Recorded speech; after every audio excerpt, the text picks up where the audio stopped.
picture myself? When I picture myself speaking to these girls, I always thought of weddings, graduations, or big moments in their lives. I never imagined a day like this. Never in my wildest dreams did a moment like this come to my mind, or what I would say. They were supposed to have this pressure and to talk about their old man one day and the life that I lived. On December 24th, 2025, my family and I attended a Christmas Eve service here at Faith Promise. We were sitting about where Adam was sitting right there. Usually the girls went back with the students at FP Kids, but Christmas Eve was different because the kids would attend the service in here with us. That night will always hold a special place in my heart because it was the last place my girls would attend. We sang Christmas songs, listened to the message, and ended with the lighting a candle together. At the end of every Faith Promise service, the pastor will say a short sinner's prayer and ask everyone to repeat after him. By repeating that prayer, you're accepting Jesus Christ into your heart. I know that Riley and Maggie said that prayer on that night because they were right beside me. So when I talk about these girls, we all know where they are. They're in a place much better than this, where the streets are like gold and there's no more pain or suffering. October 30th, 2014 was the day my life changed forever. I had a good job, but worked long hours, just kind of stuck in the rat race of life early in my career. But the day Riley Grace was born gave me the purpose I didn't know I needed. I knew right away my purpose was to teach that girl about life and to do whatever it took to make sure she succeeded in it. Riley began walking at just 9 months old. We were always very active with her in playing different things. She just showed this incredible balance and agility at such a young age. Her mom and I would put her into t-ball at just 3 years old. And shortly after that, her mom would put her into soccer in Kingsport. I remember attending a soccer practice and thinking to myself, I'm not sure what that coach is doing out there. But whatever that is, I can do that. The very next season, my cousin Brandon and I would put together a 3 to 5 year old boys and girls soccer team through Johnson City Park and Rec. We eventually called ourselves the Falcons. I would coach the Falcons along with the help of others for 6 years. I'm not saying Riley picked up crazy skills at that young age, but the concept of see ball, get ball, score ball, she definitely understood that. Just a couple years in, at the age of 7, Riley set a goal for herself. She wanted to kick the ball over the goal from the top of the penalty box, which not many girls at her age were doing. We worked and worked on it, and eventually she did. Riley had the right mixture of determination, grit, and drive that you don't see in every kid. She was always looking for ways to get better. Riley truly carried the weight of that success of those Falcons all those years. I used to tell her before games, Riley, this team runs off you. She said, I know, Daddy, I got this.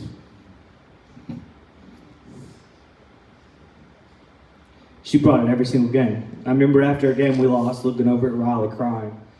I asked people, is she hurt? I didn't see anything happen at the end of the game. She wasn't hurt. That's how much that game meant to her.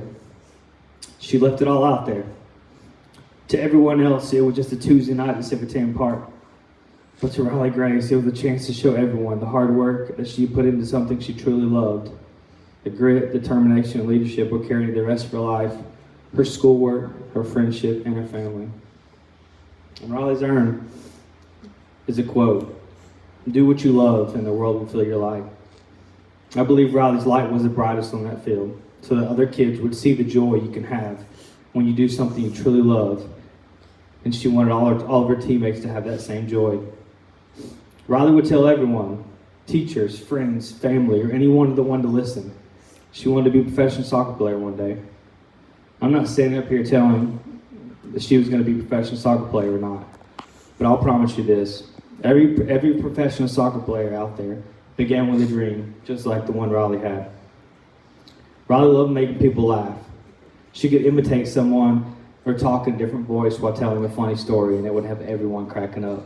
I remember one time my wife Cristy asked me, do you think Riley is feeding into her southern accent? Because it did get pretty slow and drug out for a few years. I said, I don't know, but when she talks in that voice, then it's hilarious, and she is from East Tennessee after all. It would change the older she got to whomever she was talking to. October 27, 2016 was another huge day of my life. The day Maggie was born. Maggie Jean carried the name of my late mother. Everyone called my mom Jeannie, but her birth given name was Jean Helen. My mother passed before she got the chance to meet Maggie, but they were alike in many ways. Maggie never met a stranger, never shied away from a chance to talk with someone, and she never acted like she was better than anyone. Neither girl did. She loved to laugh and loved the people close to her to no end. She was always the life of the party and the light to any room she was in. Mom would have loved little Mag. Not long after Maggie was born, I went through a divorce that would make Riley and Maggie inseparable. With the two different households, those two were literally always together, and they made an incredible team. Through all the ups and downs, those two were constant and always had each other. Maggie beats her own drum. She was always full of laughter and joy. She loved to make people laugh and see them smile. She loved making videos of putting on skincare or a view of the haul that she had just got from the mall. But don't let that side of her fool you. She was an excellent student, a great athlete, and a loyal friend to anyone who knew her. She played right beside Riley with the Falcons all those years in soccer, playing with girls 2 years or more older than her. She always felt like she had a point to prove, and man did she. It's hard to find someone to play goalie at that age in soccer, but Maggie stepped it up, played it with pride. She had an incredible hand-eye coordination for her age, and tough doesn't begin to describe the way she played the game. I don't think she loved playing goalie, but she knew the team needed it and was happy to do it for them. Just this past season, Maggie wanted to create her own path. She wanted to try cheer. She wanted to try basketball. Her toughness carried onto that basketball court the same as it did in soccer. She spent hours working on each sport and always succeeded in everything she did. She would sometimes get down on herself when she lost a game or let up a goal, but that would only last until the parking lot, when she would ask to go to Chick-fil-A with the rest of the team. Maggie wanted to be a teacher. That was who she was, always wanted to help others. But I also think that speaks volumes to the school she attended and the powerful people that came into her life through them. This past semester in school, the entire third grade began the multiplication. Each week, you take a time test with 100 questions to prove that you know it.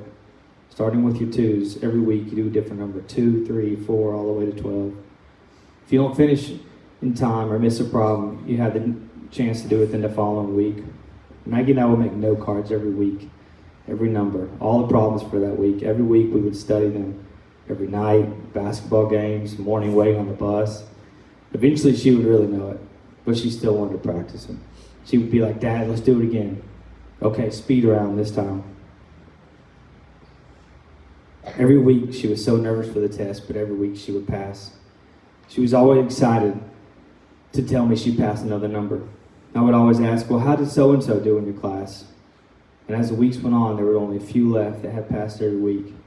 It came down to the alls portion where you do every number in a test.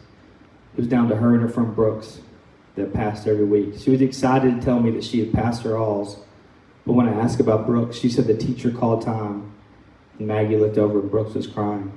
She felt so bad for him because she wanted him to pass too. He passed the next week, and she was just excited to tell me that he had passed as when she did. During this whole grieving process, I've had a chance to talk to a lot of people about it all. A lot of them will say, "Oh, you're going to be mad at God. You're going to wonder why God would let something like this happen." The truth is my faith has never wavered. In fact, I would say it's gotten stronger. My faith is a promise that my God is real, and I will see my daughters again one day. As soon as I lose my faith, that means I lose them. I can't wait for the day I can hug them and tell them I love them. I stand up here today and I pray that each one of you have that same faith. When you go through something like this, without that faith, the mountain to climb just seems too tall. As I wrap up today, I would like to address everyone in a few groups that you may fall in.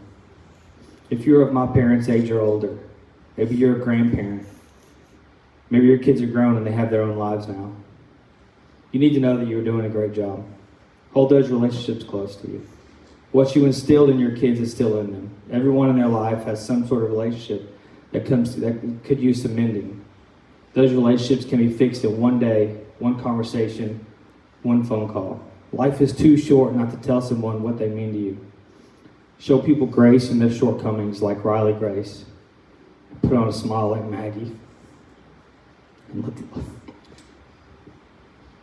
let them know you care about them. To the people around my age with kids, take the time to play with your kids. Nothing is ever an inconvenience. The small moments, small conversations, or quick lessons will make a difference in life. Something that seems so minute or small can be something that shapes their entire future. Kids are like sponges, and they are always watching you. One day they too will be grown, and the things they learned at a young age will stick with them way more than you think. There are certain things in life I won't get to see or watch. Graduations, weddings, children having children of their own. When those moments come about in your kid's life, turn them into great memories. Celebrate those milestones and make sure you celebrate them to no end, because these kids deserve it for all their hard work and dedication it took to get there.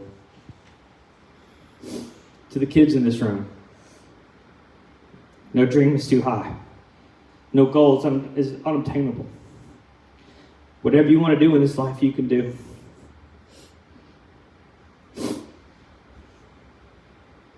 Riley wanted to be a professional soccer player. Maggie wanted to be a teacher. Maybe you want to be a doctor, lawyer, or dentist. Don't let anyone ever tell you that you can't do something or be somebody. It's not always going to be easy, and that's okay. Because the work to reach your goal is just as fun as actually reaching that goal. I can promise you this. You always have two angels that have your back. And they will make sure you're reaching for those stars and seeing out with whatever you do in life.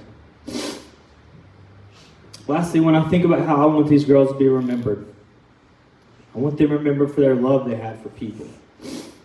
They had an unusual empathy for kids, maybe less fortunate, or that didn't have the same opportunities in life as they had. They were always drawn to those kids and would ask me why someone was a certain way or why someone's life had to be that way. During church, kids will often fill out prayer cards, and I was given these cards that I have in my hands recently that the girls have filled out. Just a couple months ago, a kid on the girls' bus told another student that he had a gun in his backpack. As you can imagine, the situation was not taken lightly. A mass text was sent out to the entire school, and parents were made aware of the kid's safety during this time. Maggie and Riley filled out prayer cards the next Sunday, and I wanted to read them to you. First is Maggie's. Maggie says, "I'm praying for this kid on our bus. He got out of school suspension, and I feel really bad for him, and his sister doesn't even care." Riley says, "I'm praying for one of the kids on the bus, and I hope he is safe." That's who these girls were. That boy lives 2 houses down from us, and is the girl's age. They knew he was a good kid with a huge heart, but also knew his home life wasn't the best. They truly loved all their classmates, teammates, and friends. I don't think I ever heard them say one time they didn't like a certain kid, and they always left people knowing just how much they cared for him.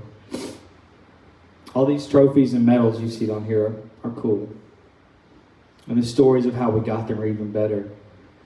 But it's everyday moments in life that I miss the most. Packing lunches before school, doing homework with them, family dinner nights at the house, or just simply playing with them in their rooms.